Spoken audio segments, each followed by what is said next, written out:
really bright, sunny weather. As usual, it has rained a little bit for Christmas. It's crazy. Hey guys, how are you guys doing today? Welcome to another one of our awesome live session in which we answer all your questions about traveling in New Zealand. And we answer those questions because we are the travel experts of New Zealand. But why are we the travel experts of New Zealand, Laura? Because we are the owners of New Zealand's largest travel guide, which is NZPocketGuide.com, which has thousands of articles on everything to do with traveling in New Zealand. Whether you're just doing a 2-week camper van holiday or you're here for a whole year doing a working holiday, we have all the information on there regarding pretty much everything to do with traveling in New Zealand. So if you do have any questions or want to know anything about what it's like to travel in New Zealand, then usually NZPocketGuide.com is a good way to go.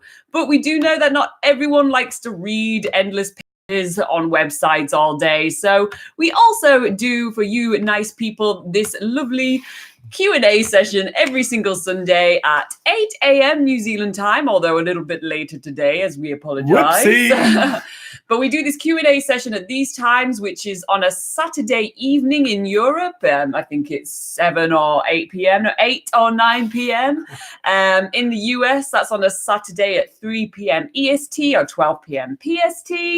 In India, that is bright and early on a Sunday morning at 12:30 a.m. And in Australia, that is also on a Sunday morning at 6 a.m. So what we do every single Sunday is that you guys can come onto the live chat and ask your questions about traveling in New Zealand, and we can answer you guys personally in this live Q&A session. But if you do miss our live Q&A sessions, then you can put your questions in the comments of any of our videos, and we pull all those questions together so that we can also answer those questions in this live Q&A session. So yeah, lots of ways to get your questions about New Zealand answered. So yeah. Anything you want to say, Robin? No, I hope you guys had a Merry Christmas. I hope you had fun. I hope you ate way too much. I hope that you are full and fat right now. You know, that's what Christmas is all about. Yeah. Being full and fat. And yeah, I hope that you guys are going to have an awesome New Year's as well. So New Zealand actually is quite lucky. It's getting New Year's before everybody else in the world, since we are ahead of you guys. You know, remember, right now it is 8 a.m. Sunday, in New Zealand. So we'll see New Year before you, so we are already in the future. But yeah, I hope you guys are gonna have a blast. We obviously had an awesome week. It's Christmas week. Took the week off, had a blast. But we're gonna go through some of the questions that you guys sent us while you get started in the live chat. So yeah. One of the things that's happening right now is that a few people actually told us that the timing that we were giving you were a little bit wrong. So if you guys would be cool to actually just put your where you are right now and what time is it for you, that'd be absolutely lovely, just so we can make sure that everything is correct. And so yeah, while you guys get started on the live chat asking us questions, let's go through some questions. Oh, Hiroshi says, hi guys, hope you have had a nice Christmas and wish you a happy New Year. Yay, you too. You. Hope you're enjoying your tour in New Zealand, man. All right. So Karima asks, no, Bruce. I will go for Bruce first. Okay, Bruce TV asks, hi, bro. How can I go to cruise Milford if I don't book yet? Do I need to book in advance, or is it all right? I can buy the ticket over the counter when I arrive. Can you advise me if I do need to book in advance or not? Thank you. All right, so when to book Milford Sound? That's a question that we receive really often because it's obviously one of the things that people want to do the most and want to see the most. Milford Sound is absolutely breathtaking. Now, to give you a little bit of context, Milford Sound is not too far from Queenstown. It's about 4 hours drive. Probably 5, 6, depending on how many times you stop. But yeah. So it's a fairly long drive from Queenstown, but usually most tours leave from Queenstown, and most tourists that goes there leave from Queenstown. In between Queenstown and Milford Sound, there is a very small town called Te Anau. It's not really it's in between, but it's not halfway there. You're still closer to Queenstown. And that's another good point of departure to go there. Te Anau is also where you depart when you want to go to Doubtful Sound, which is the other very popular sound to visit. Now, Milford Sound is very much kind of a day trip from Queenstown. You go there, you check it out, and then you come back. There are a few ways to stay there a little bit longer and stay there overnight, but the options are very limited. And most people just go there and check it out and then come back. Now, to check it out, there's a few different ways. There is a couple of different walks, more than a couple, but there is a bunch of different walks, which are really awesome to do. There is also a flight that you can take. So you can take a helicopter and plane flight as well. Yep, there's scenic flights. Yep. You can also do kayaking. You can also do scuba diving. But the thing that most people do is a cruise. Now, the cruise is not really super long. There is, how long do you say is the cruise? Maybe a couple of hours, yeah. All right, so a couple of hour cruise, and there are a lot of different offers. There's really a lot of companies that offer the cruise down there, probably 5, 6, I think. I think it's getting on to more like 10. Wow, really? Yeah, wow, okay. there's a lot of choice. Wow. So yes, there's really a ton of different cruises that you can go there, and that's definitely the thing that will allow you to see the most stuff around. So every cruise kind of follow a very, very similar itinerary. Some of them are slightly bit longer when they're more of a wildlife cruise or nature cruise. So they have all a different name, but they all follow the very similar kind of path. They all go under the same waterfall. What's the name of it? Stirling Falls. Stirling Falls. Yeah. They all go right under Stirling Falls, so you can get a free shower from Milford Sound. So they all do a similar thing. So it's definitely something which is absolutely worth doing. We absolutely love it, and it's definitely amazing. Now, because it's so popular, a lot of people are afraid that they won't have much leeway right here, and you have to book in advance, you have to go at the right time and everything. But that's not really the case, especially in early morning. So a couple of options to go there. Either you can drive yourself and go explore and do things on your own over there, which involve a 5 to 6 hour drive from Queenstown, or you can hop on a bus that goes straight from Queenstown, drives you there, do the cruise, and then brings you back. Our favorite option is the bus, but if you drive yourself, you have more options for the cruise. So let's start with that. If you drive yourself, you can take the cruise at any time. What would be your tips? Yeah, definitely. Knowing that all the bus tours usually arrive in Milford Sound around about the same time, which is in the early afternoon, around lunchtime, thinking of between 11 a.m. to about 2 p.m. This is usually the time when cruises are going to be the busiest, and that might make things a little bit more challenging to do a last minute booking just for those particular times. So definitely a way, if you want to do a last minute, like you say, just showing up at the ticket office and jumping straight onto a boat, doing one of the morning sailings, perhaps around 9 a.m. or 10 a.m. That's definitely an easy option to do. Otherwise, waiting until the late afternoon, so around 3 p.m. or 4 p.m., that's usually, again, where you can find boats which are pretty much empty of tourists. And if you're kind of not really into crowded situations and stuff like that, something that feels a little less touristy, then those timings in the morning or the late afternoon is usually the best to go for.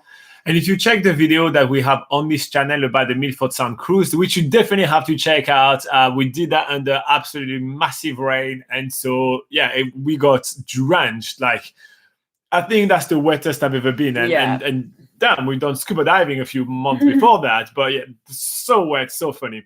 Just type Milford Sound and then NZ Pocket Guide, and you'll find a video. But if you watch this video, we actually did it in one of the morning cruise, and you'll find that we probably only I think we were about 15 on the boats. Yeah, probably. Like, it was very, I think there was very only empty, us two outside. Yeah. I mean, most people wanted to stay inside because it was raining so much, but there was only really us two and the nature guide outside on the main deck.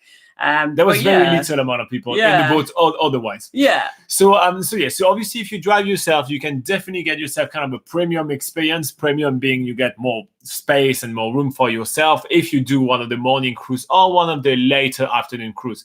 That's simply because, well, all the boats arrive around the same time, and then this is when the boats are a little bit fuller, and then afterward all the boats have to leave again, and they wouldn't leave on a 5-hour ride. They wouldn't leave at 4 because I would bring them back to Queenstown at 9 p.m., which will be way too late. Now, if you're taking a bus from Queenstown or from Teana, again, that's our favorite way to do it because we really love the roads going down to Milford Sound, and really being able to take in all the views and everything is really phenomenal. And usually when we travel around New Zealand, we do have our own means of transportation, and yet despite that, we still choose to actually take a bus from Queenstown, and we leave our car or camper van in Queenstown, just because it's so much easier to do that. Now, when you actually take one of the buses, your spot actually on the cruise is already guaranteed because it's part of your ticket. So at that point, well, you don't have to worry too much about that cruise. Yeah. So like Robin says, it's part of the your bus ticket is usually part of a cruise package as well. It's almost always the case. In Queenstown, if you're taking it from Queenstown or Tiana, because there are so many different companies and so much choice when it comes to Milford Sound cruises with the bus tours, usually there are some that have space available. So say you're in Queenstown and you want to just do a last minute booking, it's going to be for the next day. Obviously, all the Queenstown tours depart early in the morning. So if you're wanting to say, just go around and book yourself a tour for the next day around Queenstown, it's usually as easy as going to a couple of different operators, or even some accommodations will book that for you. Even some of the information centers will book that for you. You just need to rock up and say, hey, I wanted to go on a Milford Sound bus and cruise tour tomorrow. Is there any availability anywhere? And usually, because there are so many operators, it is going to be the case.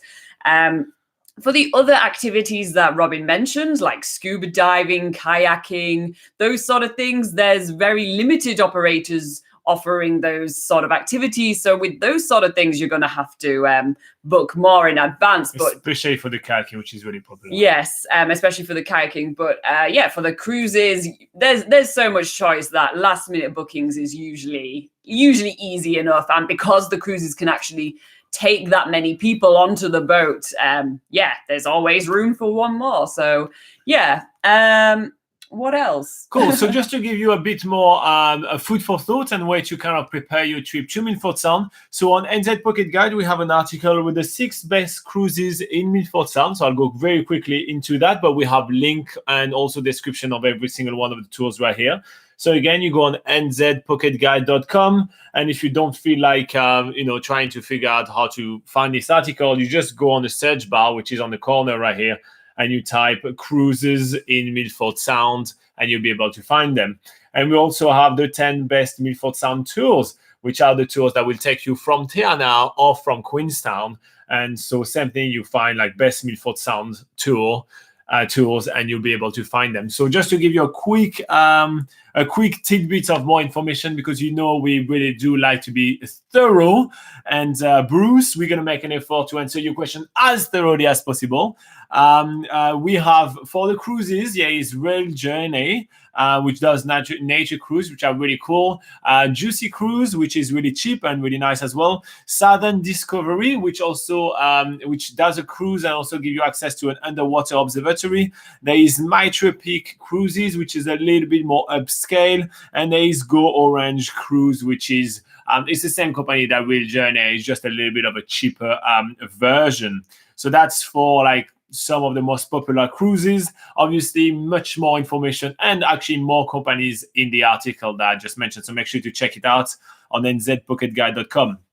Now, for the tours that take you from Queenstown or Tiana and go down to Milford Sound, include the cruise and bring you back, one of our favorite is Milford Sound Barbecue Experience. They have some awesome food along the way. They're really cool people. It's a small group tour. Yeah, it's a much smaller group tour, so it's really awesome. So if you actually consider your options, definitely check this one out. But you also have Milford Sound Select, Real Journey. They do some cruise and some overnight cruise as well, which is quite exceptional. You have Milford Explorer. You also have Great Sight. You also have Juicy Cruise, Grey Line Tours, Trips and Tramps, Cheeky Kiwi Travel, Southern Discoveries, and much more. But I just wanted to give you some operators that we know, trust, and like. So here you go. Just thought it's also worth mentioning that if you are driving yourself down to Milford Sound, you can actually find the ticket offices of pretty much all the operators in this main sort of building on terminal, the marina. On the sort of like, I guess it's like, the cruise marina, the whatever you want to call it. But most of the companies do have an office in there, and you just can simply show up and see which company has the next availability. And again, like if you were taking the tour from Queenstown, if you're taking it from Milford Sound, like if you're actually driving yourself down there, then usually if one company doesn't have availability, you just need to move on to the next Yeah. booth, and you're likely to find something there. And it's literally about like 7 steps away. I mean, we're not talking, having to run from an office to the other. It's literally that close. So you shouldn't have too big of a problem. And there is never really a time when you have to pre-book. The only time where you will want to kind of make sure 100% you have a spot will be around midday in summer, where all the bus tours are going. And so at that point, you may want to make sure that if you are planning to get there, either go earlier, either go a little bit later, or then book a couple of days in advance and be sorted with it. All right, so I hope that this was really useful. I gave you some links on nzpocketguide.com, so you can check that out and actually find much more information about your trip to Milford Sound. And if you do have any follow-up questions, put them in the comments below, and we'll do a video like this one to answer them for you. And if you did find this video useful, make sure to like and subscribe. Hitting the like button is a great way to say thank you for all our hard work. All right, let's go back to live chats. What is happening? Duran. Oh, that's been a long time, Duran. You were here only like 2 or 3 weeks ago. You were not here last week, were you? Keeping tabs. It says, hi from Malta. It's 8:19. Malta, that's a cool place. Cool. Adriana Camilo says, hi, guys. Happy holidays. Happy holidays as well. I hope you had an awesome Christmas. I think your US times are off. USA is 2 p.m. EST, East Coast. I knew something was wrong. All right, so something didn't seem to add up. I know. Some people keep on telling you. So this one you're telling me is 2. I'm gonna cross this one just because I need to double check. 2 p.m. EST and 11 PST. Okay, so there has daylight savings changes. Yeah, what's happening? She also said we also have CST Central, that's for Chicago, and it's 1 p.m. and MST, that's Mountain Denver, which is new.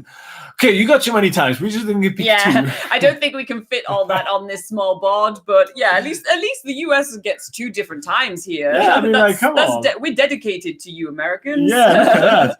Those guys, so many. What else are people saying right now? Kenneth, what is Kenneth saying? Okay, so Kenneth is saying, hi guys, when flying in and out of Auckland, do you recommend starting on the North Island or maybe fly to the South Island right away and work our way back north? Or does it not make a difference? Well, that's quite interesting. Should you start on the North Island or on the South Island for your road trip in New Zealand? First up, it will depend on how much time you have. If you do have a very limited amount of time, let's say 1 or 2 weeks, you may not want to spend an extra day in transit going from Auckland to Queenstown, like flying, taking another, shuttle and transport and all that. That may just be an extra hustle that you don't want. So that would be the first thing that I take in account. I would be thinking, okay, how much time do I have, and is it worth for me to kind of lose a day somewhere? If you can afford it, we definitely advise to actually kind of organize yourself into maybe starting on the South Island, even if you're landing in Auckland. Yeah. So alternatively, if you arrive in Auckland, you can take a flight. Usually a good place to take a flight to is Christchurch, or alternatively, you could be taking a flight to Queenstown. Depends on really where you want to visit and again, how much time you have. But the good thing about traveling from south to north is that most people travel from the north to south. So just sort of the traffic flow around the country, it's a little bit busier the roads are a little bit busier heading south.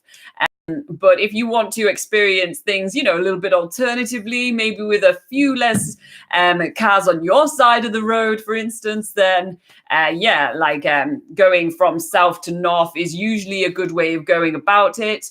Plus, you can save money on relocation, don't you? I was going to say, also, if you are renting a car or a camper van, usually the car rental rates can be a little bit cheaper if you are going from south to north, because a lot of car rental companies, because everyone's going from north to south, they end up with a huge influx of cars at their South Island depots, and they need to get them all up to the North Island. So usually you can find sort of relocation opportunities, which essentially means you get a really cheap rate on your car or camper van rental rate. And basically that allows you to travel up up north for much cheaper than it would be if you were traveling from north to south. Most relocation deal that you're going to be able to find, because a lot of people try to find relocation deals, and we have full articles about it on nzpocketguide.com. So if you go on nzpocketguide.com, you can type in the search bar relocation and you'll be able to learn everything about it. But most of them are to be found in suburb, and that's very understandable. Almost every tourist arrive in Auckland. If you look for some flights to come into New Zealand, you will find that most flights are coming directly into Auckland. And considering that, keeping that in mind, almost every tourist is going to take its camper van or its car rental and start in Auckland and start making their way down south. Now, because you want to maximize your time around New Zealand, you don't necessarily want to make a loop and finish back in Auckland, which will involve taking twice the ferry and just, you know, going multiple times to same places, and it give you much less time to enjoy New Zealand. So a lot of people actually start in Auckland and drop off their car in Queenstown and then take a flight Queenstown Auckland and then fly back home. The flight Queenstown Aucklands are rather cheap. They're sometimes down to only $30, 29 New Zealand dollars. I mean, depending on your date, maybe a little bit more than that, but that should tell you how low that can start. So keeping that in mind and thinking that in mind, a lot of tourists do that way. So if you take the other way around, you will have, as I say, it's emptier road, but you're also going to have cheaper rates if you rent your car, or you can even score relocation deals, which will be way cheaper. Now, you know, the downside of relocation is that usually you have a shorter period of times to actually to do the relocation. To do the whole relocation. So they will give you like 5 or 6 days. So that may not be that great. But just the sheer fact that you're going to save money on your car rental is already really good. So that would be the kind of the first train of thought that we'll have. The other train of thought, why we do like to travel south to north rather than north to south, is because your kind of day itinerary and the structures of your days are going to be different than what other people have. So because most people travel north to south, they start driving their way. For example, let's take the example of the east coast of the South Island, for example. Most people will travel that way. That's the west coast. West coast of the South Island, sorry. Most people will travel that way. Around this area here, again, is it around here that we have the glacier, or they're higher? Higher, okay. The higher option. All right, here you go. So this is where you have the glacier. Most people will drive and arrive in mid-afternoon around here where you have the glaciers, right? So this is where peak time is, right? However, if you actually travel the other way around, you could be here in, you know, mid-morning to early afternoon, which means you're already booked in a crowd. And when it comes down to doing tours that goes around every two hours, you have much more chance to find availability. And also because you're here a little bit earlier, if your tour has been cancelled, you have more chance to be rebooked afterward rather than someone that arrives later.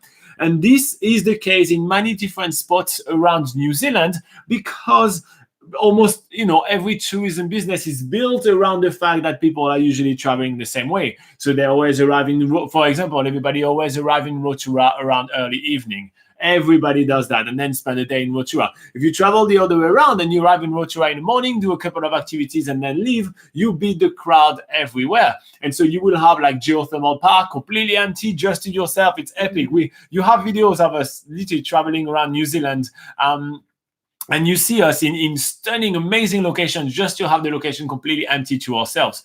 Same thing around here when you go and do some cruises around Akaura, for example, or even around Kaikoura. You know, you can be there in the early one or even the late evening. You can definitely have the opposite schedule of what people have, and that would be absolutely perfect. So that's another really good reason to travel New Zealand from south to north. And again, it really also depends on will you be able to cope with the flight, because you already fly quite a lot and then you have to add an extra flight. But most of the formalities, even if you decide to start south, will be done in Auckland, wouldn't it, Laura? Yes. Okay, so when you arrive in New Zealand, you know, you won't be extending your nonsense way too much. Everybody will do the same thing. You arrive in Auckland, you go through all the biosecurities, you go through all the customs, you go through all that, and then you just take a domestic flight. So a lot of people think, oh my gosh, it's going to be so much extra flight and extra hustle and extra formalities and everything. But it's really not, because the formalities are exactly the same. Should you decide to actually hop off in Auckland rather than to hop off in Queenstown. So even if you flight Auckland to Queenstown, make you land in Queenstown a little bit late, let's say like 8 p.m. You won't have to go through all the customs and all the formalities again at 8 p.m. when you get really exhausted and everything. At 8 p.m., just hop in your shuttle and you get to your hotel and you're all sorted. So it's not really that much of a hassle. That's what I was getting into. Okay, I didn't know where you were leading with that. All right, another reason the Lottie travels south to north. I actually have more reasons for traveling north to south. All right, go for it. Let's debate. Yeah, I was just thinking that it depends on what sort of activities or experiences you're looking for in New Zealand. But usually people come to New Zealand because they want to see amazing landscapes. The North Island has really amazing volcanoes and stuff like that, and beautiful rolling green hills and stuff like that. And it kind of is like when you just in terms of, you know, leading up to seeing epic stuff. If you're traveling from the north, you're seeing things that are kind of like, you know, they're kind of like, they're really cool. Like you see an epic volcano here and there, but it's just kind of like everything just seems to improve or look more epic the further south you go. So if you're looking to like sort of make your trip like a movie where, you know, things go up to a climax and then, you know, I just had this thought in my head right just now, but I was thinking if you want to lead up to seeing epic stuff more toward the end of your trip, if you're like, you know, I just want things to get better and better and better, then maybe traveling from north to south is a way to go about it. That's not for any logistics or practical reasons whatsoever, but I had that thought in my head just now. Maybe if you want to just like, you know, lead up to some epic stuff, you can do that. And you see why I'm usually the one organizing the trip. But no, that is true. It depends. If you want to go more for feeling and creating an epic feeling adventure, yeah, the crescendo that this will create by going from north to south, it's really kind of epic blockbuster then with, you know, kind of like the Queenstown area in an epic finally boss battle and then go nonsense. But if you do want to use logic and practicality when planning your trip and make it an overall easier experience, I personally believe that going from south to north would be the better. And I do tend to agree, but I just had the thought like if you were looking for reasons to travel north to south, if you were like, oh, I really want to travel north to south, but don't know why, then there's a reason for you.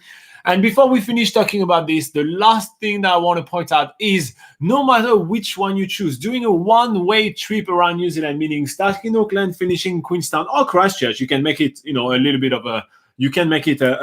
kind of a loop and finishing in Christchurch, rather than finishing in Queenstown. But it's really up to you. But there is plenty of awesome things to see. But yeah, so making it a one-way, it's definitely a great idea when traveling in New Zealand because that only makes it one ferry crossing right here. Yeah. The ferry crossing is expensive, extremely time-consuming, and just overall, it's you have to do it. They make it as easy as possible on you, the companies, right? But it's a hassle. It's really a hassle through your trip. So it will definitely make financial and just enjoyment sense to only do it one way. Yeah. So either north to south, north to south or south to north, but doing it only one way, definitely worth it. And the amount of money that you save on the ferry, especially with the camper van, is definitely worth the flight. 100%. So that would be our take on should you travel from north to south or south to north. It's kind of two school of thought, but it looks like we're leaning more south to north, except if you want the crescendo epicness where you do north to south. And either or, it's a really good thing that you are considering only one-way trip in New Zealand. Kenneth, you are on the right track. All right, if you did find that useful, make sure to hit the like buttons. Make sure to subscribe. We're here to help every single week. And if you have questions of your own, make sure to put them in the comments or in the live chat. We're here to help. All right, let's go back to the live chat. What is happening? Adriana's, here you go. Kenneth, he says he's going to book the barbecue meal for two for his trip in March. Thanks, guys. No, really check out the website, nzpocketguide.com or website, and we tell why we like it and everything like that. But yeah, it's a really cool tool. Say hi to them from us, by the way. Priyanshu Modi says, hey, I'm coming to New Zealand in January from India. Best cliff points in New Zealand. Cliff point? Muriwai near Auckland is really fantastic. You get Gannet Colony over there, and you get mega cliffs, the water below. It's quite looking really amazing. Anything else? Yeah, in the South Island, there's a place called Cape Farewell, which is near Farariki Beach. So if you go to Farariki Beach, you get amazing views of these sort of large archway islands. But then if you could do a very short walk to a place called Cape Farewell, you see a really cool like coastal cliff with an archway through it as well. Yeah, there's lots of really amazing coastal scenery around the whole of New Zealand, really, because I can't remember how much of New Zealand is coastal areas, but it is very surprising. Like there's so much coastline. I think it's like 15,000 kilometers or something. Yeah, I wouldn't say a number. I can't remember. All right, Duan Gresh says the working holiday visa has a 3 months limit to working for an employer. Does that apply to part-time work? And he also says no permanent work. Does this include no full-time job, even if it's stipulated? Okay, so you can only work 3 months for an employer. It's from the time you start your job to the time you finish your job. Doesn't matter how many hours you're working within this one. When you sign your contract, and it kicks into this, when your contract finishes. So even if you work, like, let's say 3 hours a week for that employer, that's 3 hours a week for a duration of only 3 months. And now for permanent work, everybody makes the mistake. So permanent work doesn't mean full time. Permanent work only means that this is a position which, is there forever. So it's like a teacher, or something like that. So if your contract says this is a permanent position, you don't have the right to take it, but your employers usually know that, so you don't have to be worried about it. You'll have a fun time in New Zealand, Joanne. Don't worry about it. Hiroshi Abe says, hi guys. Hey guys. Hey. You said hi already, but hi again. I like it. What would be the best tourist activities like hiking and kayaking you will say are appropriate for people over 50 years? Hiking in New Zealand is actually, most tracks are so well maintained. Definitely hike. I mean, your mum is well over 50 and you took her in quite a few hikes. Yeah, hiking and kayaking is all pretty easy going in New Zealand because tours and a lot of hikes in New Zealand are catered to tourists of all abilities and all ages. Usually it's, especially if you're talking about kayaking, usually kayaking tours are not too strenuous. They make it so it's easy for everyone going on the tour. I don't think there is any whitewater kayaking tours in New Zealand. No, it's usually quite... there's not be like torrential kayaking. Yeah, it's usually quite easy, and they make sure that they only would take tourists to environments that are safe and that they know that everyone on the tour would enjoy it. In terms of hiking, you just need to make... Usually the most popular hikes are the ones that are the easiest, and the reason they are popular is because they're easy. Probably one of the more challenging hikes would be the Tongariro Crossing, which is the most popular day hike. But the only reason that is challenging is because it's long. It's about 19.2 kilometers or something like that. So and if it's quite a sunny day, it's usually the weather's changing quite a lot, so that's when it's usually more challenging for people. So you have to if you have good stamina, that's something that you can do. But otherwise there's loads of short popular walks around the country which are definitely easy for all ages and all abilities. So now Hiroshi may be asking some examples. So for example, kayaking. There is some really awesome kayaking in Abel Tasman. There is some really awesome kayaking in Milford Sound. And there is a ton of others, right? It's just like two that came to my mind. And for hike, that would be easy with someone a little bit older. There's I'm overwhelmed with the thought. Okay, so let's say Taranaki Falls in the Tongariro National Park. You don't want to do the Tongariro Crossing. You could do a 2-hour walk instead, which is a lot easier. Let's say Cape Foulwind in the Westport, where it's a very easy coastal track where you get to see seals. The paths are very well maintained. Honestly, there are so many. If you just go onto nzpocketguide.com, in our hiking section, we list all the various hikes in different locations around the North Island and the South Island. So if you know you're going to a certain location and you want to see all the hikes that are available there, have a look on there. And we also list, you know, how long the hike takes. We kind of give an overview of how challenging it is. If we say, like, you know, it's a steep climb up to a top of a mountain and you think, oh, maybe, you know, my relative or whatever that's over 50 is not very good with steep climbs, then you know to avoid that one. But we usually just say, otherwise, you know, a flat and easy going walk to wherever. And yeah, so there's lots of information on there, and it's best to just have a look at where you're going to be going and see which hikes are appropriate. Cool. And next we have Magda 1988G says, hi, I'm flying out to New Zealand in 2 days. I need tips. How to make sure I'm prepared. I'm so overwhelmed that I don't know anymore what to do. Oh my gosh. Magda, don't panic. Don't panic. You're coming to New Zealand in 2 days. Everything is going to be all right. You actually spent a lot of time on the channel, so I'm pretty sure you have more information than 90% of the other people that come to New Zealand for the gap year. I promise you are super well informed. Now, you're about to leave in 2 days, so you don't have that much time to get everything in order, but I'm pretty sure you're already ready. You should have your bag already kind of 99% prepared right now. You should have to only just put your toothbrush in and a couple of extra things. Another thing that you could be doing is to prepare your clothes for the flight. Make sure you pick something comfortable, like kind of sweatpants or something that you're going to be comfortable for a very long flight. Also, you probably already have your accommodation in Auckland booked for a couple of maybe 1 week. A couple of days to 1 week, getting everything sorted. And then when you land here, depending if you're going to be traveling or if you're going to be on your gap year, you're going to have to get your life in New Zealand sorted. And we have plenty of video in the channel on what to do on your first week. But one thing that we really strongly suggest is that you hop on the road straight away. So get yourself on the road and explore and do a couple of things to kind of embrace New Zealand. So, when you arrive here, give yourself a week off, just take it in and enjoy. Make sure that you kind of make the most of your time in New Zealand. You're not going to come here often. It's goddamn far. So you are only going to be here for a little bit, like a little tiny portion of your life. So come here, take a deep breath, enjoy New Zealand, and then you're gonna get the ball rolling. So maybe if you're coming here in 2 days, don't do anything until the 8th of January, for instance. Just come here, treat yourself, and then after you're gonna start, kind of scrambling and trying to find a job and all that. A lot of people get caught in the overwhelming challenges of trying to start your gap year and everything straight away.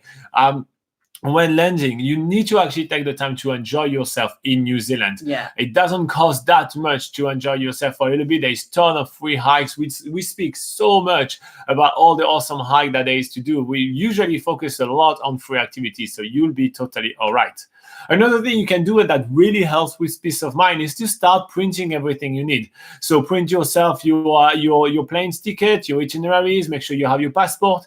Do a photocopy of your passport and leave it with some relative of yours that will be able to send that to you if you lose your passport or anything like that. Having copies is really handy.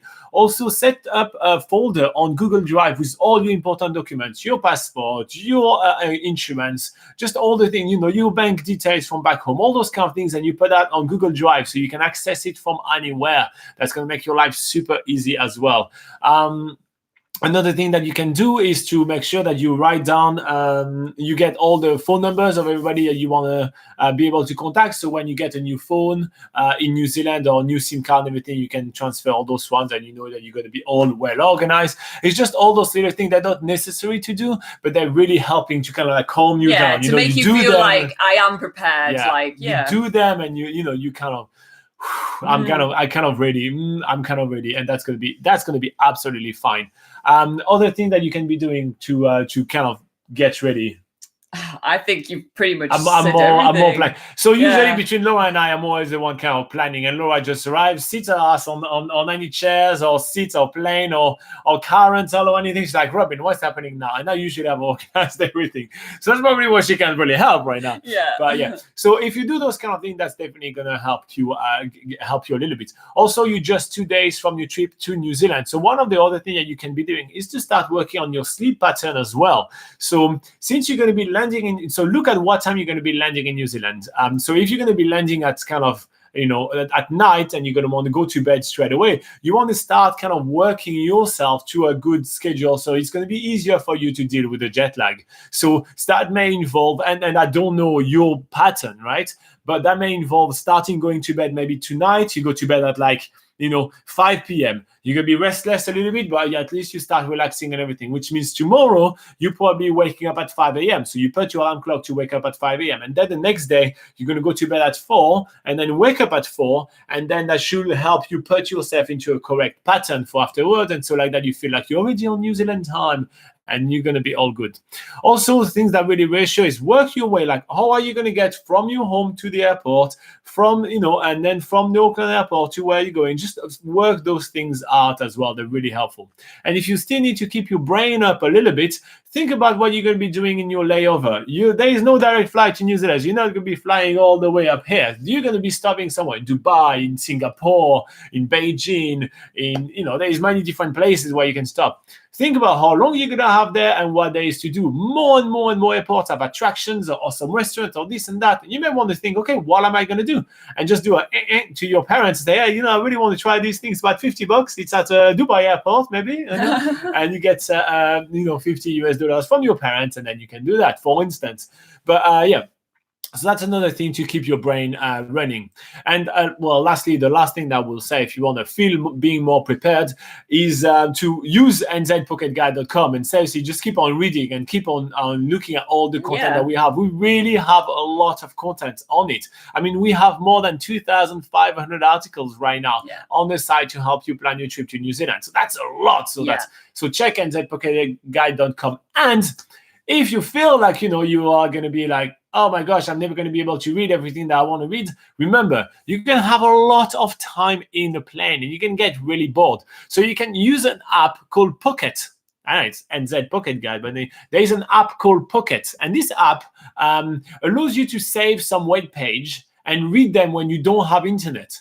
It's so handy. We use that all the time. But a lot of planes now do have their own Wi-Fi. But no long-haul flight are fine. I mean, not all of them. Anyway, if you do have Wi-Fi, definitely use it on Wi-Fi in the plane. Yeah. But if you want to kind of prepare that, kind of go on our website. Go on nzpocketguide.com, browse around a little bit, and look, okay, I want to read this one. So you just save it on Pocket. So you obviously download Pocket first, the app, and sign in and do all this nonsense.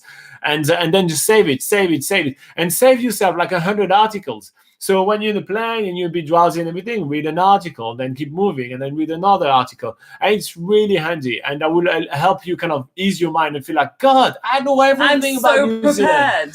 So here you go. So that would be everything I will do to get myself prepared. If you have 2 days and you stress a little bit, and obviously eat healthy, because the more fatty food you're getting right now, the worse it's going to be on your sleep pattern. So from now on, just salads. And salads and fruits, and you're gonna enjoy that. So anyway, that would be my tips. Did you think about another one? I didn't think of any more. I think with all that, you should be all ready. So Magda, what are you gonna do? And how long are you gonna be in New Zealand for? Just give us some context. Now I gave you a million answers. Tell me how wrong I was. All right, Leo Toledo. Hey Leo, how are you doing? He says, do North Island people have a different accent than South Island? I'd say I don't know. I can't hear accent very well. So I don't know. It doesn't faze me. You, Laura? So there's not a major accent difference compared to places like the US or the UK, for instance, that have accents all over the place. But there is a slight difference in, in the North Island, especially people that are from Maori descent and stuff. They have a little bit of an accent that's different from the white New Zealanders, I guess. So that's a little bit different. On the South Island, in Invercargill, around that area, apparently they have a bit of an accent where they roll their R's. But to be honest, when we were traveling around there, I definitely didn't really notice a difference. I read that, in Invercargill they have a slight accent which sounds a little bit Scottish, but that I did not notice that whatsoever. So I don't know, maybe when you come and when you go to New Zealand, and maybe you can just try and hear that out for yourself. But there's really not much accent differences in New Zealand. Yeah, for me, they speak English. I can't make a difference between an American and Canadian and English and an Australian and a New Zealander. So I can't. So yeah. Kevin Hudson says, I'm in Rotorua right now. Awesome. Cool. What are you doing today? Are you going to see some geothermal activities? Are you going to experience some awesome Maori culture? What's the plan today? Priyanshu Moody says, the best beers to try in New Zealand. I heard a lot about New Zealand beers. We actually have an article on backpackerguide.nz for all that. So there is some really popular ones like Toiletries, which is kind of like probably the thing that you're going to find most around. It's kind of like typical kind of New Zealand beers. Yeah. So you've got to try it. It's not necessarily the best, but you've got to try it. There is a brand that I really like called Epic. They do some really epic beers. They actually had an epic zombie beer at one point, so that's really cool. There is also the Founders Brewery, which does some pretty good beers as well. I think they closed down. I think they closed down the park, but I think the beers is still available. Beers is still going. Okay. Or at least or maybe they're selling the old stock right now, but I saw it. What else? There is Monteith. Monteith is kind of like, it's still a very kind of commercial kind of beer, but it's an upscale kind of commercial beer. It's very popular, and you can also visit the Monteith Brewery, which is on the west coast in Greymouth. Yeah. We actually have a full video about that. We actually have quite a few videos. If you go on the channel and you actually type beer, we visited so many different beer. We visited Beer Works in Wanaka as well. Beer Works, yeah. So there's a lot of opportunity to even tour craft breweries. Craft beer is really popular in New Zealand. There's over 160 microbreweries, and you can definitely taste a crazy amount of different hoppy beers around New Zealand. It's a hoppy country here. Yes, even in Wellington, for instance, I think they have maybe about 10 different breweries around that area. But also if you're looking for more there's a lot of light beers that are more commercial as well, like Spates, for instance. They have a brewery in Dunedin on the South Island, and they have a brewery tour there as well. A beer that I'm liking at the moment is Panhead. I think they're from Wellington. There's really a lot to try, and there's not necessarily the best ones to go for, because there's just so many of them. Usually you get a good idea of what the beer scene in New Zealand is like if you go on 1 or 2 brewery visits and try a couple of different beers as you're traveling around. I also do really enjoy the ciders in New Zealand. You will find the ciders are much more fruity and much more sweet. Monteith has really amazing ciders, and even some more commercial wine like Harvest ciders are really fantastic. So what's the one that we like? Scrumpy. Scrumpy apple ciders is really delicious. You're gonna be surprised by that. So it comes in like a big green plastic bottle. The plastic bottle is recyclable, so that's good. Those ones are quite good. And you also have Thomas and I can't remember what the second part of that is, but Thomas and something, which does really good ciders as well. But that's what we come on the top of my mind. All right, so next on the list we have Hiroshi. Abe. Hiroshi's back. What is the easiest way to meet people in New Zealand? It must be boring to tour alone. We actually have a video exactly about that, where we actually details different way to meet people. So something on the channel, just type meet people.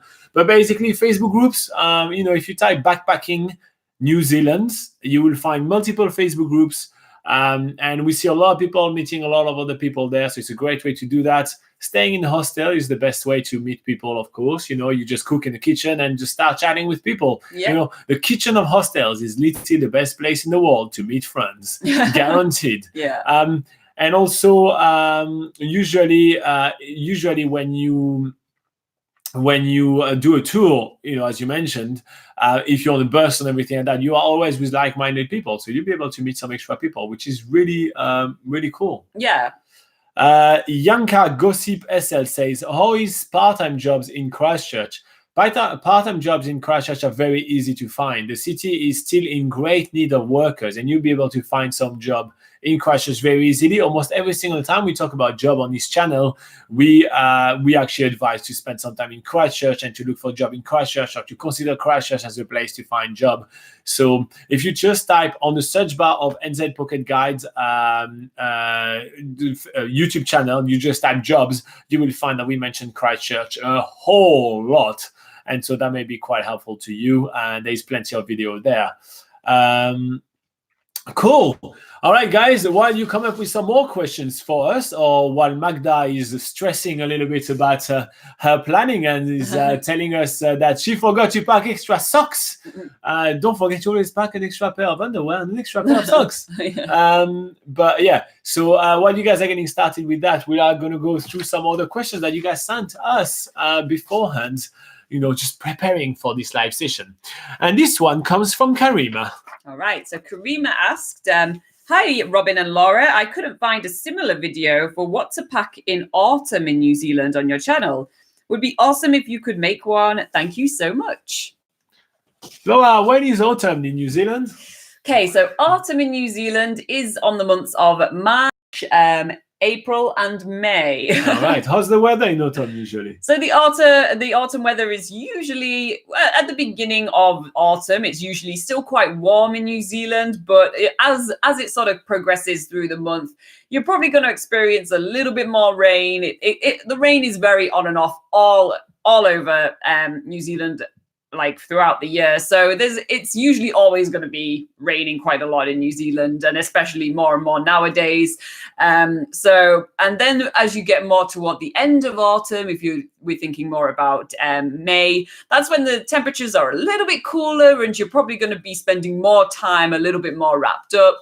But just because the weather's a little bit all over the place, you probably want to pack with all scenarios of weather in mind. Laura, is there a lot of people traveling around New Zealand in autumn? Well, no, the autumn is the shoulder season in New Zealand. So that usually means that there's less tourists around New Zealand. And that's usually a really nice time to travel around. In summer, it can be really crazy. The main attractions can be really busy. The roads can be busy. But if you're looking to travel around New Zealand and feeling a little bit more relaxed, less people around, which is really sort of the beauty of New Zealand because it's not that populated compared to other countries.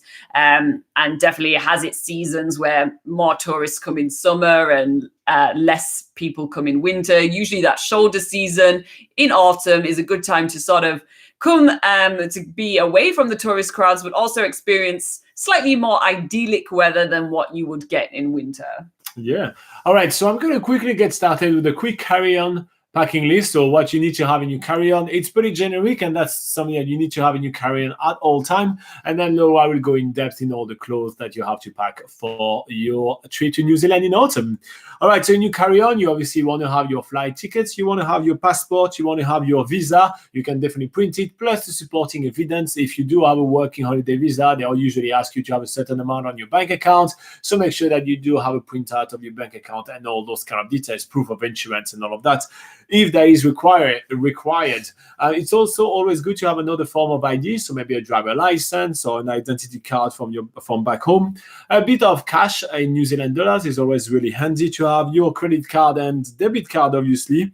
You can have maybe travel size toiletries to have in your carry-on. It's always handy to have, especially when doing long flights.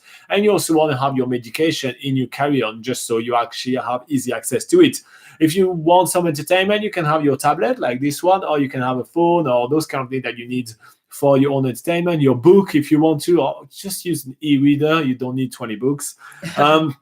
Also, if you feel like you want to be more comfortable, travel pillow may be really good. Consider those blow-up travel pillows, so they're so much easier to pack and carry around New Zealand. We see so many people carrying really big travel pillows all around New Zealand for no reason, because you only need them for 20 hours in your entire year. So that's a bit crazy. Unless you're on a bus tour. Some people like to use them on the bus so they can just sleep, but you don't really want to sleep throughout the day either. So yeah. And as a pro tip, we always have a change of clothes in our carry-on, because like that that, especially in between long flights in most major airports, you can actually take showers. So you can go take a shower, change your clothes, and be completely refreshed. It helps so much deal with all and not that it happens often, but in case your luggage is, misplaced or lost or something, it's nice to just have, a backup for just in case it takes a while for you to get your luggage back. All right, now let's get down to business and let's talk to actually what clothes you need to pack in autumn in New Zealand. Okay, so you need some comfortable sort of casual clothes for when you are doing lengthy travels, or even if you're just for sleeping in. For instance, if you're staying in like a hostel, you're not going to be, people aren't probably going to like it if you're just sleeping in your undies or if you're not sleeping in anything at all. So if you are staying in shared accommodation, make sure that you have some clothes to sleep in. Otherwise, if you're staying in, a private room, do whatever you like, whatever you feel like wearing. That's depending on how much you trust the cleaners. Yeah, it's obviously a personal choice. But if you're camping, for instance, or in a camper van, you might want to wear something warm for sleeping in. So you might want to, have some warm pants and, maybe like a thermal long sleeve top or something for sleeping in that's comfortable. So it really depends on what sort of accommodation you're staying in for what sort of clothes you want to wear. Also casual clothing for lengthy travels, like I just said. So I'm thinking like something that's comfortable to sit in for a long time, like leggings or sweatpants, t-shirts, hoodies, jumpers, things, whatever you're comfortable in. Usually the tightest of jeans isn't too comfortable to sit down in for a long period of time, for instance. So just think about something casual and comfortable. Skinny jeans, bad move when taking a long flight. Yeah. Okay, so also New Zealand is a very outdoorsy country, so chances are you're going to be doing quite a lot of outdoor activities like hiking or any one of the amazing like tours and stuff you can do, from boat trips, kayaking. You can do all sorts of things that no matter the weather, you're going to want to do them, right? So even if it rains, which it will in New Zealand in autumn, that shouldn't stop you into having fun. So with that in mind, what? But so you're gonna probably want to pack some good like hiking pants, quick dry hiking pants, for instance, maybe shorts or something you can change into like leggings. Just be prepared for all scenarios, especially in autumn, because it can rain at any time. It can be super hot and sunny at any time. And that could all happen in one day, because there's a famous saying in New Zealand, which is there's 4 seasons in one day. So maybe you want to bring stuff like thermal underlayers just to have underneath, and a mid layer as well, maybe like like an extra jumper or a hoodie, and then a rain jacket on top of that, because it's very important to have yourself prepared for rain, which can be pretty torrential at times and make you completely soaked in seconds. So if you're not prepared for that, then you're probably going to get really cold if you're out and about, just with your clothes all damp and wet. So layering is super important, just so you can, if it's too hot, you can take off that mid layer, you can pack that rain jacket in your day pack, and you're usually pretty comfortable. But when the clouds go over the sun and it's a little bit chilly, you'll be very glad to have that extra mid layer, or have a rain jacket even to stop the wind from, passing through your clothes and stuff. A good windbreaker is also, very good.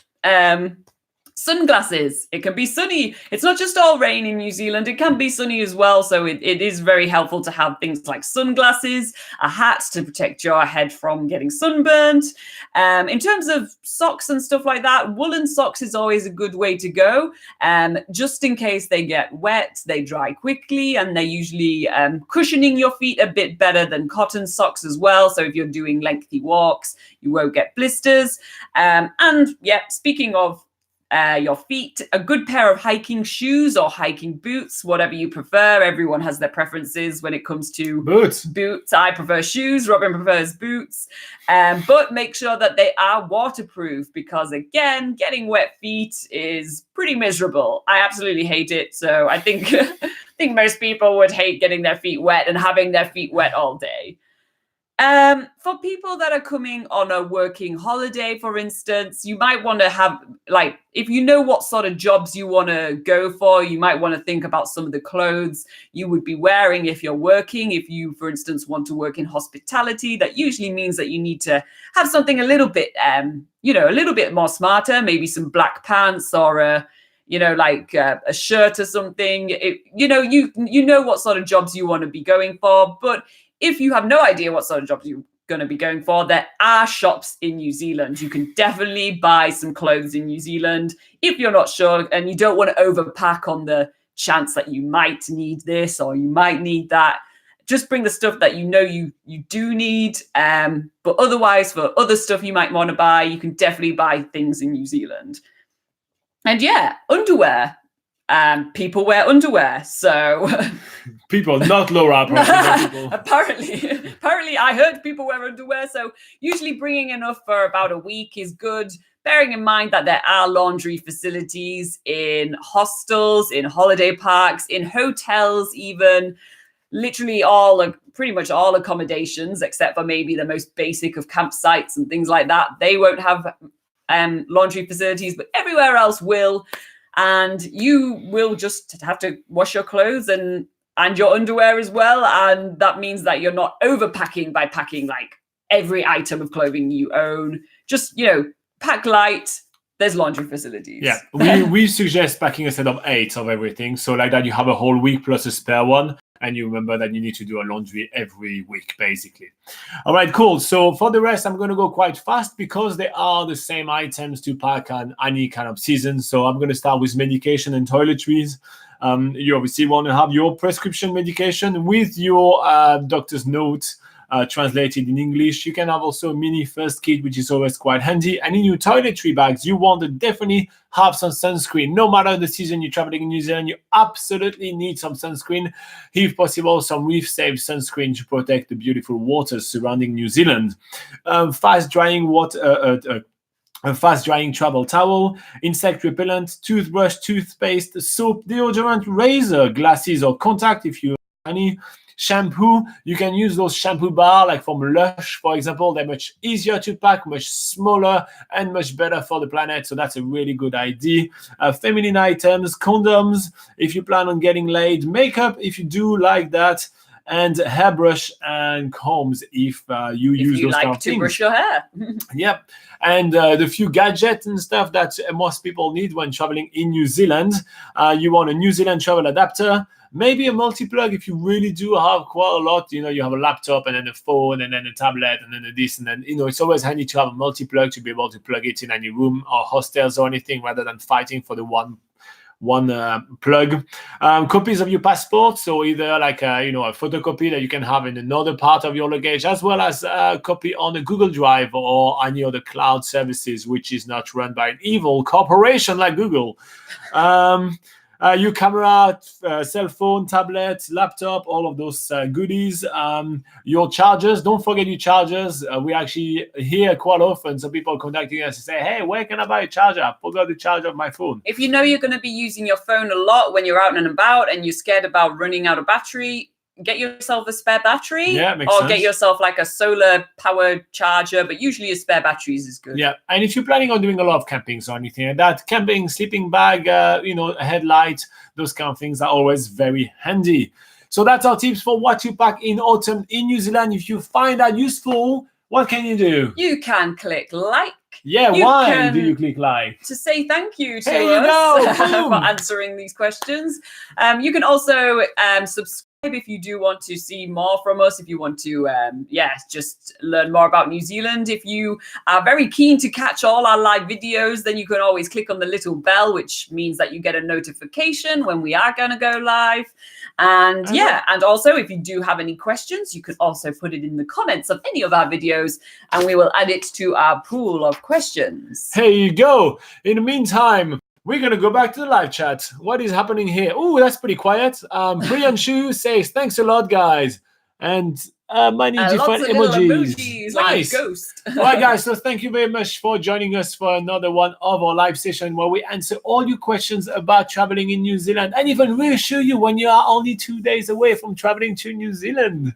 So yeah, it was awesome to hang out with you guys. In the meantime, I hope that you're gonna have an epic New Year's celebration. Don't drink too much, or if you do, make sure you have your own homemade bucket available. No, hangover cure. Okay. Wow. Thanks, guys. Don't forget to like and subscribe. Say thank you for all our hard work, and we'll see you next week at the same time, which is 8 a.m. on Sunday, New Zealand time, which is Saturday in UK or in France, which is 8 p.m. or 9 p.m. In the USA, brand new time, thanks to Camilla. 2 p.m. EST, 11 a.m. PST. India, it's Sunday, 12:30 a.m. bright and early. And in Australia, if you have a hangover, you can't make it, it's 6 a.m. on Sunday morning. Thank you very much, guys. Have a lovely day. Bye-bye. See you and have a good New Year.